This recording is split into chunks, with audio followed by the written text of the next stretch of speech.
Hi ಎಲ್ಲರಿಗೂ welcome back to my YouTube channel. ಈ ಸೊಪ್ಪಿನ ಬಗ್ಗೆ ಯಾರಿಗಾದರೂ ಪರಿಚಯವಿದೆಯಾ? ಇದುವೇ ನೋಡಿ ವಿಟಮಿನ್ ಸೊಪ್ಪು ಅಂತ ಹೇಳಿ. ಇದರದ್ದೊಂದು ಒಳ್ಳೆಯ ರೆಸಿಪಿ ಮಾಡುವ ಇವತ್ತು. ಇದು ಪೋಷಕಾಂಶಗಳ ಆಗರವಾಗಿರೋದ್ರಿಂದ ಆರೋಗ್ಯಕ್ಕೆ ಕೂಡ ತುಂಬ ಒಳ್ಳೆಯದು. ನೋಡಿ ನಮಗೆ ಇಷ್ಟು ಸೊಪ್ಪು ಸಿಕ್ಕಿದೆ ಇದರದ್ದು. ಇದನ್ನು ಈಗ ಚೆನ್ನಾಗಿ ಎಲ್ಲವನ್ನು ತೆಗೆದು ತೊಳೆದು ಕ್ಲೀನ್ ಮಾಡಿ ತರುವ. ಈಗ ನೋಡಿ ಎಲ್ಲವನ್ನು ತೆಗಿತಾ ಇದ್ದೇನೊಮ್ಮೆ. ಇದರದ್ದು ಸಾರು ಕೂಡ ಮಾಡ್ತಾರೆ, ಪಲ್ಯ ಕೂಡ ಮಾಡ್ತಾರೆ, ಹಾಗೆ ಒಗ್ಗರಣೆ ಪತ್ರೊಡೆ ಕೂಡ ಮಾಡ್ತಾರೆ. ನಾನಿವತ್ತು ಪತ್ರೊಡೆ ಮಾಡ್ತಾ ಇದ್ದೇನೆ, ಬೇರೆ ರೀತಿಯದ್ದು, ಒಗ್ಗರಣೆ ಪತ್ರೊಡೆ ಅಲ್ಲ.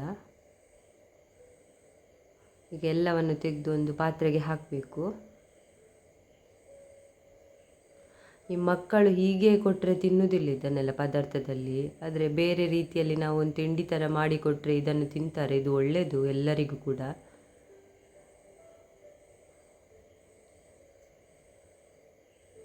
ಹಾಗಿದ್ರೆ ಹೇಗೆ ಮಾಡೋದು ಅಂತ ನೋಡುವ ಬನ್ನಿ.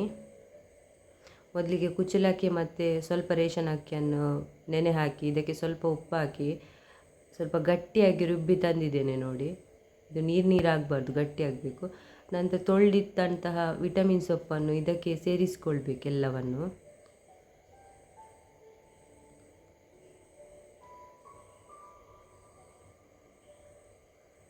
ಇದನ್ನೊಮ್ಮೆ ಕರೆಕ್ಟಾಗಿ ಮಿಕ್ಸ್ ಮಾಡಿಕೊಳ್ಳುವ.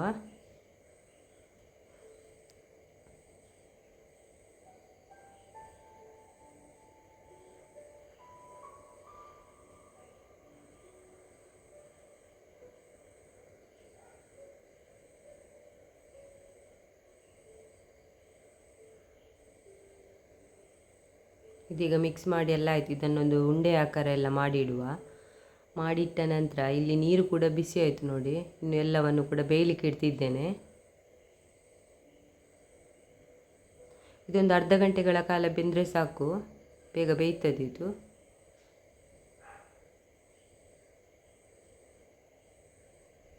ನೋಡಿ ಈಗ ಬೆಂದಾಯಿತು,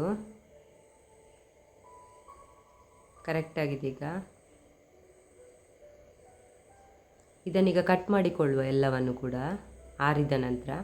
ನೋಡಿ ಇಷ್ಟ ಆಯಿತು, ಕಟ್ ಮಾಡಿ ಎಲ್ಲ ಆಯಿತು ನೋಡಿ. ಎಷ್ಟು ಸಣ್ಣ ಗಾತ್ರಕ್ಕೆ ಬೇಕು ನಿಮಗೆ ಅಷ್ಟು ಸಣ್ಣ ಗಾತ್ರಕ್ಕೆ ಕಟ್ ಮಾಡಿಕೊಳ್ಳಿ. ನಂತರ ಇದಕ್ಕೊಂದು ಮಸಾಲೆಯನ್ನು ಹುರಿಯುವ. ಇಲ್ಲಿ 7-8 ಉದ್ದಮೆಣಸು ತೊಗೊಂಡಿದ್ದೇನೆ, 1-2 ಟೇಬಲ್ ಸ್ಪೂನಷ್ಟು ಕೊತ್ತಂಬರಿ ಬೀಜ, 1 ಟೇಬಲ್ ಸ್ಪೂನಷ್ಟು ಜೀರಿಗೆ, ಅರ್ಧ ಟೀ ಸ್ಪೂನಷ್ಟು ಸಾಸಿವೆ ತೊಗೊಂಡಿದ್ದೇನೆ, ಒಂದು 1/4 ಟೀ ಸ್ಪೂನಷ್ಟು ಮೆಂತ್ಯ, ಒಂದು ದೊಡ್ಡ ಈರುಳ್ಳಿ ತೊಗೊಂಡಿದ್ದೇನೆ ಒಗ್ಗರಣೆಗೆ, 2 ಎಸಳು ಕರಿಬೇವು, ಒಂದು ಸಣ್ಣ ತೆಂಗಿನ ತುರಿ, ನಂತರ ಒಂದು ಸಣ್ಣ ಗಾತ್ರದಷ್ಟು ಹುಣಸೆ ಹುಳಿ ಕೂಡ ತೊಗೊಂಡಿದ್ದೇನೆ. ಇಲ್ಲಿ ತೆಂಗಿನಕಾಯಿಯನ್ನು ಒಂದು ಸಣ್ಣ ಗಾತ್ರ ತೊಗೊಂಡಿದ್ದೇನೆ, ಫುಲ್ ಹಾಕಿದ್ದೇನೆ ಅದನ್ನು. ಇದನ್ನೊಮ್ಮೆ ಕರೆಕ್ಟಾಗಿ ಹುರಿಯುವ.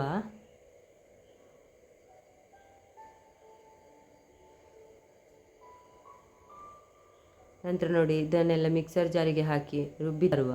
ಇನ್ನೊಂದು ಪಾತ್ರೆಗೆ ಸ್ವಲ್ಪ ಎಣ್ಣೆ ಹಾಕಿ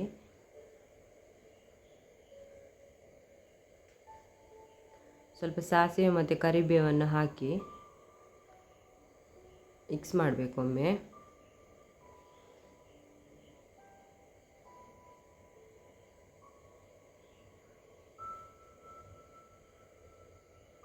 ನಂತರ ಕಟ್ ಮಾಡಿ ಇಟ್ಕೊಂಡಿದ್ದಂತಹ ನೀರುಳ್ಳಿಯನ್ನು ಹಾಕಿ ಚೆನ್ನಾಗಿ ಫ್ರೈ ಮಾಡಬೇಕು. ಈ ರೆಸಿಪಿಯನ್ನು ರಾತ್ರಿ ಮಾಡಿ ಬೆಳಿಗ್ಗೆ ಹೊತ್ತು ಕೂಡ ಬೇಗ ತಿನ್ಬೋದು. ನೋಡಿ ಗ್ರೈಂಡ್ ಮಾಡಿ ತಂದಂಥ ಮಸಾಲೆಯನ್ನು ಇದಕ್ಕೆ ಸೇರಿಸ್ಕೊಳ್ಳುವ. ನೀರು ಎಷ್ಟು ಹದಕ್ಕೆ ಬೇಕೋ ಅಷ್ಟು ಹದಕ್ಕೆ ಹಾಕಿಕೊಳ್ಳುವ. ನಾನು ಸ್ವಲ್ಪ ಹಾಕಿಕೊಂಡಿದ್ದೇನೆ ಇಲ್ಲಿ. ನಂತರ ರುಚಿಗೆ ಎಷ್ಟು ಬೇಕೋ ಅಷ್ಟು ಉಪ್ಪನ್ನು ಹಾಕಿ ಕರೆಕ್ಟಾಗಿ ಒಮ್ಮೆ ಮಿಕ್ಸ್ ಮಾಡುವ. ಇದೊಂದು 5 ನಿಮಿಷಗಳ ಕಾಲ ಕುದಿ ಬಂದ ನಂತರ ನಾವು ತಗೊಂಡಿಟ್ಟಂತಹ ಪುಂಡಿಯನ್ನು ಕೂಡ ಇದಕ್ಕೆ ಸೇರಿಸ್ಕೊಳ್ಬೇಕು.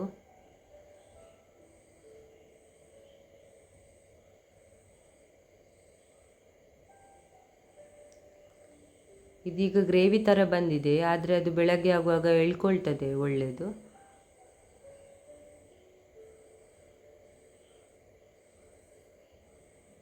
ಕರೆಕ್ಟಾಗಿ ಒಮ್ಮೆ ಮಿಕ್ಸ್ ಮಾಡುವ. ಇದೊಂದು 5 ನಿಮಿಷಗಳ ಕಾಲ ಕುದಿ ಬರಲಿ. ನೋಡಿ ಈಗ ರೆಡಿ ಆಗ್ತಾ ಬಂತು. ಇದು ಕರೆಕ್ಟಾಗಿ ಬಂದಿದೆ ನೋಡಿ. ಇನ್ನು ಉಪ್ಪಿನ ಹದ ನೋಡಿಕೊಂಡು ಒಮ್ಮೆ ಕರೆಕ್ಟಾಗಿ ತಿರುಗಿಸುವ. ಇದೀಗ ಆಯಿತು ನೋಡಿ. ಈಗ ಸ್ವಲ್ಪ ಹೊತ್ತಿನ ನಂತರ ಇದು ಎಲ್ಲ ಎಳ್ಕೊಂಡಿದೆ, ಸ್ವಲ್ಪ ಡ್ರೈ ಆಗಿದೆ ನೋಡಿ. ತುಂಬ ಒಳ್ಳೆಯದಾದ ಒಂದು ರೆಸಿಪಿ, ಆರೋಗ್ಯಕರ ರೆಸಿಪಿ ಕೂಡ. ಈ ಎಲೆಯಿಂದ ಕೂಡ ಈ ರೀತಿಯಾದ ರೆಸಿಪಿಯನ್ನು ಮಾಡ್ಬೋದು. ನೀವು ಕೂಡ ಒಮ್ಮೆ ಟ್ರೈ ಮಾಡಿ ಫ್ರೆಂಡ್ಸ್. ಹಾಗೆ ಇವತ್ತಿನ ಬ್ಲಾಗನ್ನು ಇಲ್ಲಿಗೆ ಎಂಡ್ ಮಾಡ್ತಿದ್ದೇನೆ. ಯಾರೆಲ್ಲ ನಮ್ಮ ಚಾನಲನ್ನು ನೋಡ್ತಿದ್ದೀರಾ ದಯವಿಟ್ಟು ಒಂದು ಸಬ್ಸ್ಕ್ರೈಬ್ ಮಾಡಿ. ಹಾಗೆ ಪಕ್ಕದಲ್ಲಿರುವ ಬೆಲ್ ಬಟನನ್ನು ಒತ್ತಿ, ನನ್ನೆಲ್ಲ ನೋಟಿಫಿಕೇಷನ್ಗಳು ನಿಮಗೆ ಸಿಗ್ತದೆ. ಹಾಗೆ ವಿಡಿಯೋ ಇಷ್ಟವಾದಲ್ಲಿ ಲೈಕ್ ಮತ್ತು ಶೇರ್ ಕಮೆಂಟ್ ಮಾಡಿ. ಹಾಗೆ ಎಲ್ಲರಿಗೂ ಧನ್ಯವಾದಗಳು.